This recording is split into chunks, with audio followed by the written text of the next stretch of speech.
VII de Inglaterra duró solamente 10 años de reinado, comparado a la reina Victoria, que duró 63 años. Hay que tener en cuenta que diariamente fumaba 20 cigarrillos y 12 puros.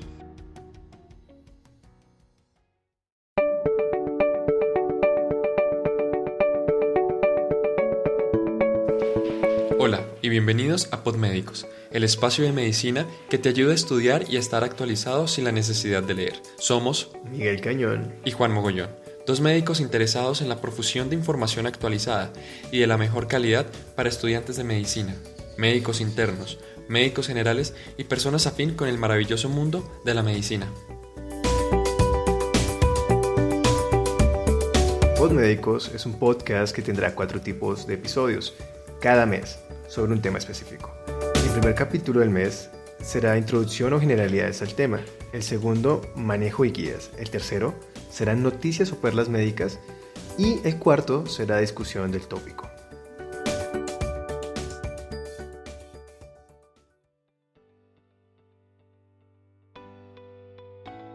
Muy buenas tardes, buenos días a todos nuestros oyentes. El día de hoy vamos a hacer un nuevo episodio de Podmédicos, el podcast de medicina diseñado para aprender donde tú quieras, en el momento que tú quieras, sin la necesidad de leer. Para nosotros es un placer tenerte aquí y en el capítulo de hoy vamos a abordar el manejo de la EPOC estable, conforme a los lineamientos del consenso de la GOLD 2020. Por tanto, vamos a orientar nuestras intervenciones de forma concordante con la clasificación GOLD, que hablamos en nuestro episodio anterior. Muy bien, Juan. Durante estos capítulos y este ciclo de EPOC hemos hablado acerca de todos los factores de riesgo que envuelven a la EPOC, ¿no? Hay que tener en cuenta que toda educación en el paciente va a ser la piedra angular en el manejo no farmacológico. Entonces, antes de entrar como tal al fuerte de este capítulo, que es como el manejo farmacológico de estos pacientes que son muy recurrentes en Latinoamérica, vamos a empezar desde la educación y desde asegurar al paciente que deje aquello que le está produciendo la enfermedad. No sé si tú te acuerdas alguna vez en tu experiencia clínica cuántos abuelitos todavía cocinan con leña, ¿no? Bueno, aquí en Colombia hacemos, cuando nos graduamos, una cuestión que se llama el servicio social obligatorio, o más conocido como rural, y es donde mandan a los médicos recién egresados a áreas distantes de las áreas urbanas, y por lo general son poblaciones que viven aún en área rural, que aún cocina con leña, con carbón, y que es gente pues campesina, agricultora. Entonces pues sí, evidentemente aún tenemos mucha gente que cocina con biomasa.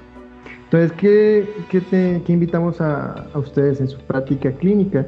Que traten de fortalecer la parte de red de apoyo en la cual el abuelo trate de disminuir como tal la exposición a combustión de biomasa, ya sea el paso a métodos más eficientes de combustión como lo es el gas o en su defecto el uso de electricidad para dicho efecto. Ahora bien, también hay que tener en cuenta que muchas veces nos damos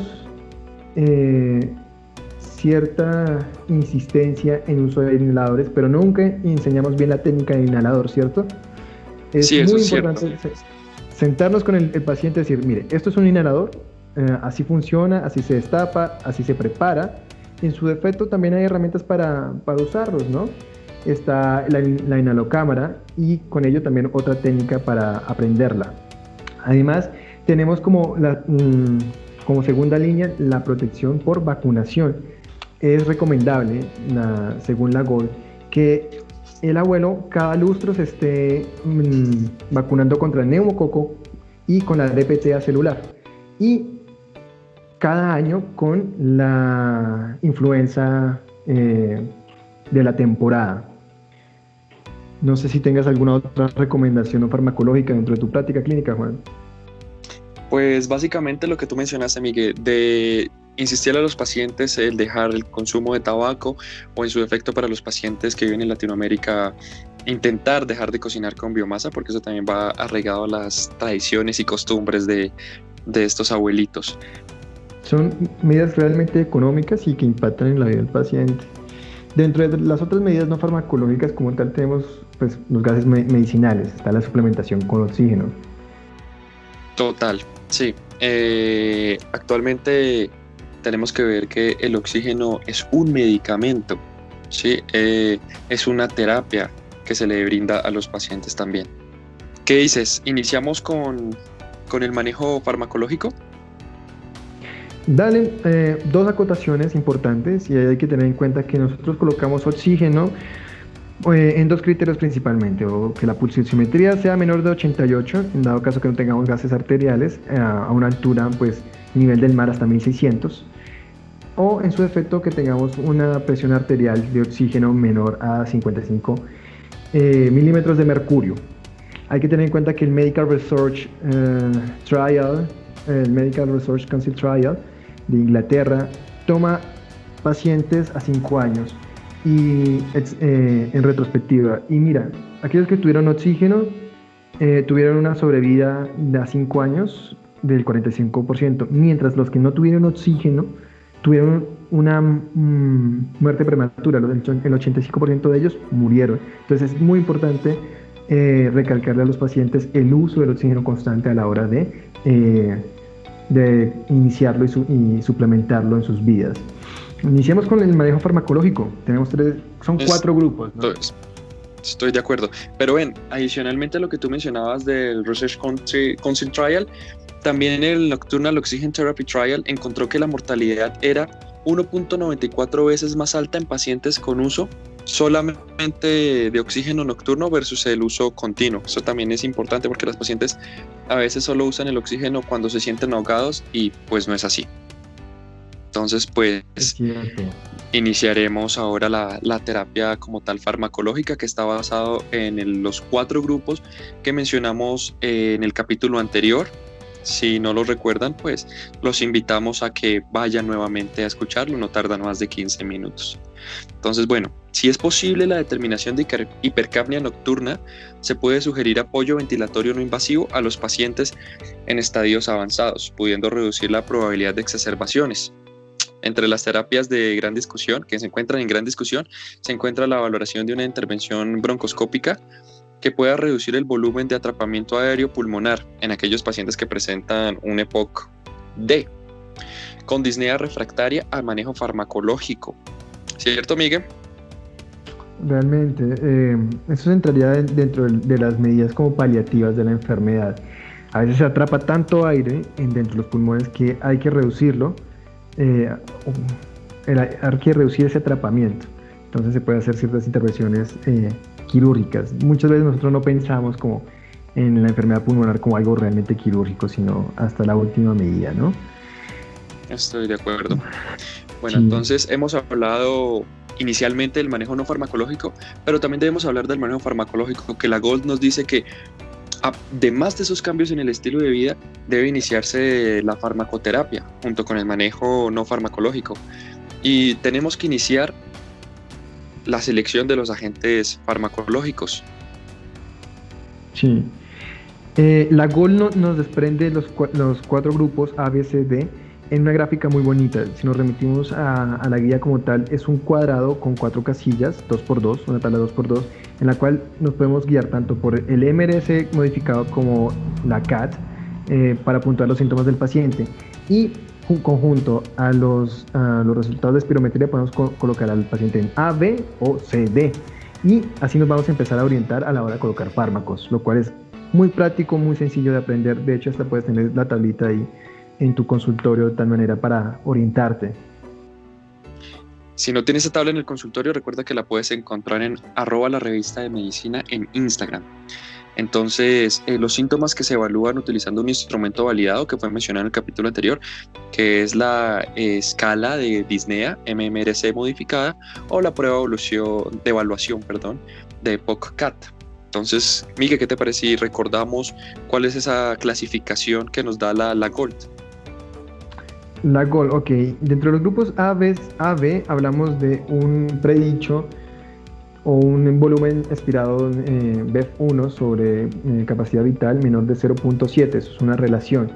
Entonces, cuando es superior a eso, hablamos de AB. Solamente que cuando hablamos de MRC y CAT, hablamos de que los síntomas, si lo pensamos en manera gráfica, menores a 5 puntos con CAT o mayores a 5 puntos, nos dividen el AB.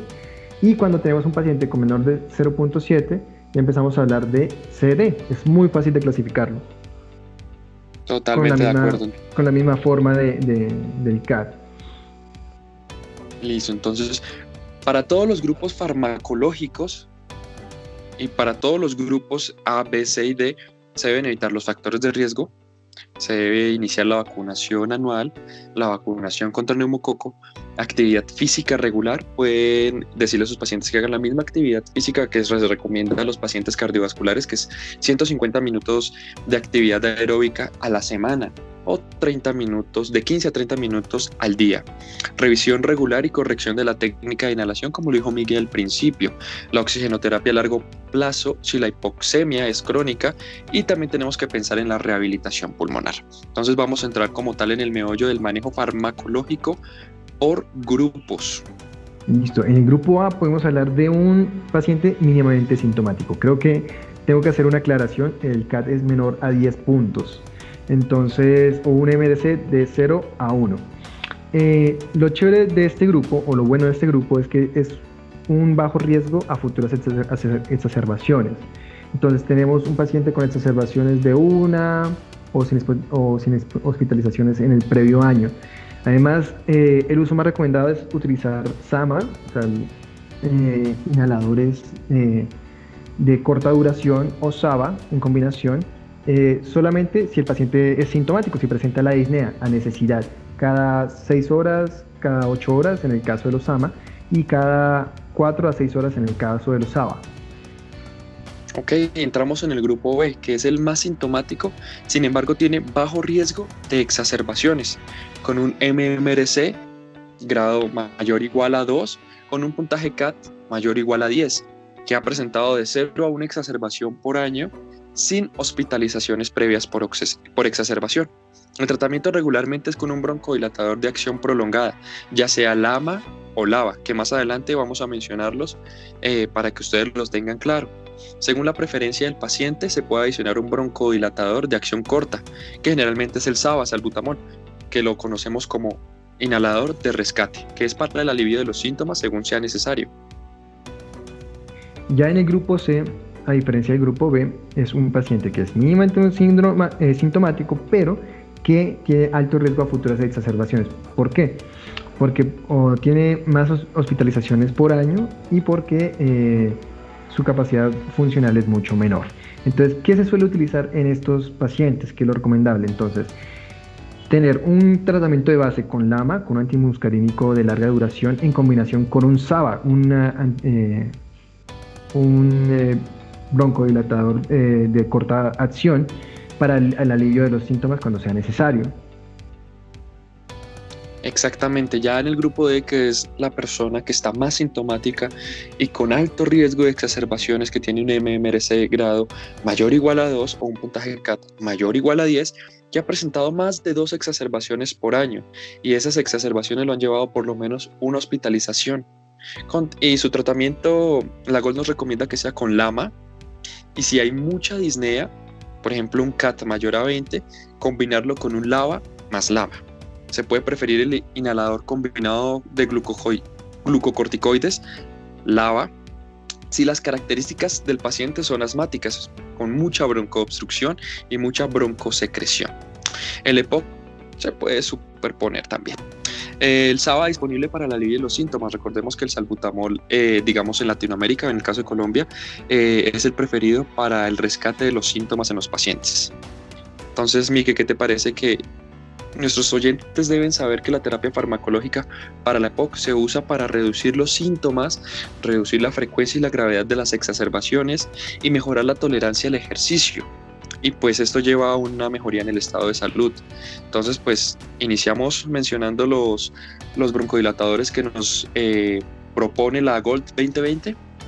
Tenemos los beta-2 agonistas, que su acción principal es agarrar el receptor beta, relajar el músculo liso de las vías respiratorias, estimulando el receptor beta-2 adrenérgico, lo cual aumenta el AMP cíclico y produce antagonismo funcional a la broncoconstricción. ¿Qué significa eso? Mayor flujo de aire entrando en el pulmón. ¿Qué ejemplos tenemos de SABA, o sea, de Short Action Beta-2 agonista? Tenemos el fenoterol, tenemos el salbutamol, el albuterol, el terbuterol, con una duración o una vida media entre 4 a 6 horas. Es por eso que cuando hacemos esquemas de crisis, las horas son más bien pequeñas, 4 horas, 6 horas a la hora de rescate. Mejora visiblemente y para clínicamente la entrada del BEF1 y los síntomas. Dentro de los beta 2 también tenemos la selección de larga duración, los LABA, Long Action. Entonces, dentro de ellos tenemos el arformoterol, el formoterol, el salmeterol, con una duración media de 12 a 24 horas. Y tenemos también el indacaterol, el oloterol, con duraciones más de 24 horas. Hay que tener en cuenta que estos tratamientos vendrían a ser de base, como en grupos, digamos, C y D, en el cual al tener tanto tiempo de duración en el cuerpo, disminuimos la tasa de hospitalizaciones, la tasa de exacerbaciones y, por tanto, a largo plazo disminuimos la tasa de hospitalizaciones, la tasa de exacerbaciones y, por tanto, a largo plazo la mortalidad. Dentro de los anticolinérgicos, ¿cuáles tenemos, Juan? Bueno, dentro de los anticolinérgicos tenemos que tener en cuenta que estos fármacos bloquean los efectos broncoconstrictores de la acetilcolina en los receptores muscarínicos M3, que se expresan en el músculo liso de las vías respiratorias. Eso lo tenemos que tener presente en cuanto al mecanismo de acción. También tenemos los de acción corta, conocidos como SAMA, de los cuales tenemos el más conocido en Colombia y en Latinoamérica, pensaría yo, que es el bromuro de ipratropio. También tenemos el bromuro de oxitropio, con una duración media de 6 a 8 horas. Al igual que los SABA y LAMA, tenemos los de acción prolongada, que es el glicopirronio y el tiotropio, con una duración de 12 a 24 horas. Tienen una unión prolongada a los receptores muscarínicos M3. También se disocian de una manera rápida los receptores muscarínicos M2 y esto genera una prolongación en el efecto broncodilatador. La GOLD nos muestra que hubo una revisión sistemática de ensayos controlados aleatorios que concluyó que el ipratropio, un antagonista muscarínico de acción corta, solo proporcionó pequeños beneficios sobre el agonista beta 2 de acción corta en términos de función pulmonar, del estado de salud, y pues que no requirió esteroides orales. ¿Con cuál seguimos, Miguel? Cabe resaltar que, pues antes de continuar con las metilxantinas, que sería como el siguiente paso, quería reiterar que todo lo que hemos hablado hasta el momento es inhalado, lo cual significa que es tópico. Al ser tópico, son inhaladores de dosis medida, y lo interesante en la época es que vienen múltiples presentaciones. Tenemos las presentaciones cortas, que vienen a ser como por ejemplo el bromuro de ipratropio, el salbutamol, que son inhaladores de dosis medida con un solo medicamento, y tenemos las presentaciones combinadas, lo cual para un abuelo, por lo general que son pacientes de mayor edad, que llegan con estas enfermedades, la enfermedad pulmonar obstructiva crónica, es mucho más fácil inhalar un solo medicamento en todo el día, pensando por ejemplo en los LAMA y en los SAMA. Ejemplos de eso: salbuterol, fluticasona. Ahora sí, pensando bien en las metilxantinas, estos ya son medicamentos para toma oral. ¿Qué son las metilxantinas? Básicamente son derivados de la xantina, que tiene una molécula muy parecida a la cafeína. Por eso hay que tener cierto cuidado en los efectos adversos en los abuelos. ¿Por qué? Porque puede generar efectos tales como serostomía, taquicardias. Hay que pensar muy bien en cómo colocarlos en los pacientes con cierta medida. ¿Qué ejemplos tenemos? Tenemos la teofilina, que es la metilxantina más utilizada. Se metaboliza por el citocromo P450. La eliminación se disminuye con la edad, por eso a veces puede durar mucho tiempo dentro del cuerpo. No es tan bueno en los adultos mayores de 70 años. Se evidencia que cuando pues, hay manejos refractarios a los tópicos, a los inhalados, pues tiene un modesto efecto broncodilatador en comparación con los placebos en estudios de Random Clinical Trial. Adicionar teofilina junto con salmeterol, se puede encontrar que mejora la BEF1, mejora la disnea que solo el salmeterol solo, valga la redundancia, ¿no? Hay pruebas limitadas y contradictorias sobre el efecto. Es bastante discutido por el modesto efecto que genera en la broncodilatación. Entonces hay que iniciarlo solamente en pacientes muy escogidos, muy particulares. ¿Qué otras indicaciones encontramos en la GOL? Bueno, muchas personas tienen esta pregunta cuando inician el manejo de la EPOC. Corticoides, ¿los iniciamos o no los iniciamos? Entonces, ¿qué nos dicen las nuevas guías de los corticoides inhalados? Pues la GOLD 2020 nos dice que la evidencia in vitro sugiere que la inflamación asociada a la EPOC tiene una capacidad de respuesta limitada a los corticoides. Y los datos in vivo sugieren que estas relaciones dosis-respuesta y la seguridad a largo plazo, ya vemos mayor a 3 años, con los corticosteroides inhalados en pacientes con EPOC no están claras y que requieren más investigación. Pero la evidencia es clara y se ha evidenciado que el uso regular de corticoides inhalados incrementa el riesgo de neumonía. La mayoría de estudios han encontrado que el tratamiento regular con corticoides inhalados solo no modifica la disminución a largo plazo de la FEV1 ni la mortalidad en estos pacientes con EPOC. Hay estudios y metaanálisis que evalúan el efecto de tratamiento regular con corticoides inhalados sobre la mortalidad de pacientes con EPOC y no han proporcionado tampoco evidencia concluyente de beneficio. ¿Esto qué quiere decir? Que los corticoides inhalados aumentan el riesgo de exacerbaciones y estas aumentan pues obviamente el riesgo de neumonías. Entonces usualmente se debe manejar como lo mencionamos anteriormente, con SABAs, con LAMAs y pues el manejo que hemos mencionado. Exacto.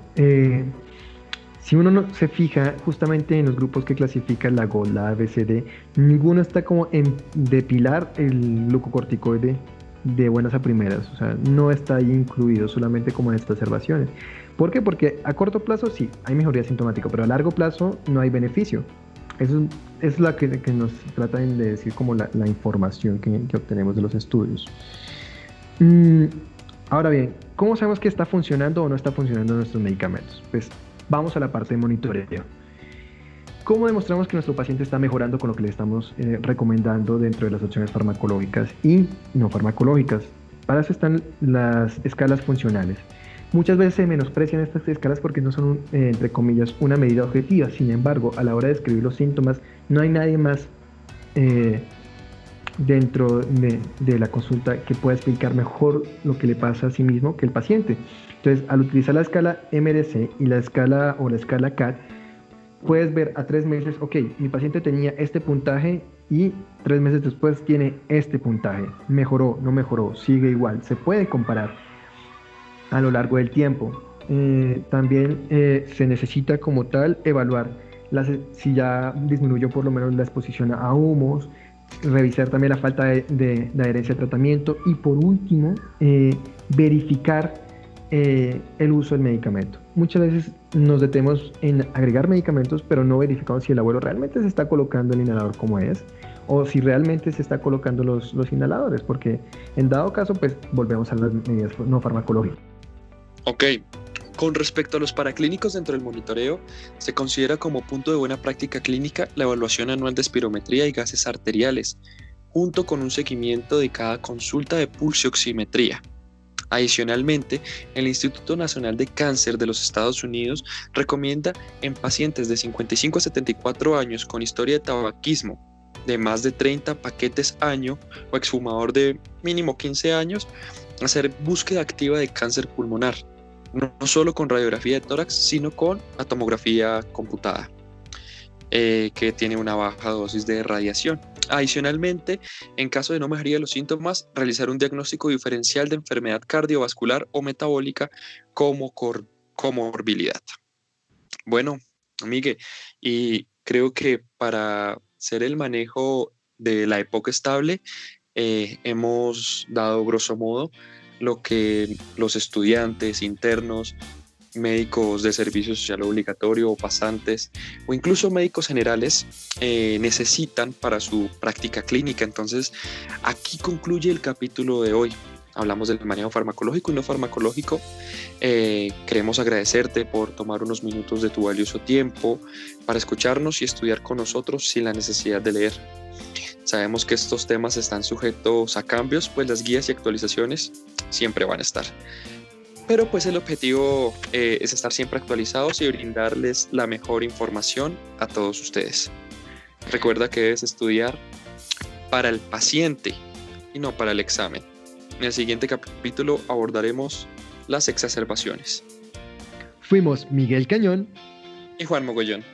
Si quieres seguir estudiando mientras estás en redes sociales, nos puedes encontrar en Instagram como @la revista de medicina, @por si preguntan. También nos puedes encontrar en Twitter como @podmédicos y @la revista de medicina. Y en Facebook como la revista medicina. Esperamos escucharte pronto y estar en tus oídos. Hasta la próxima. Chao, chao.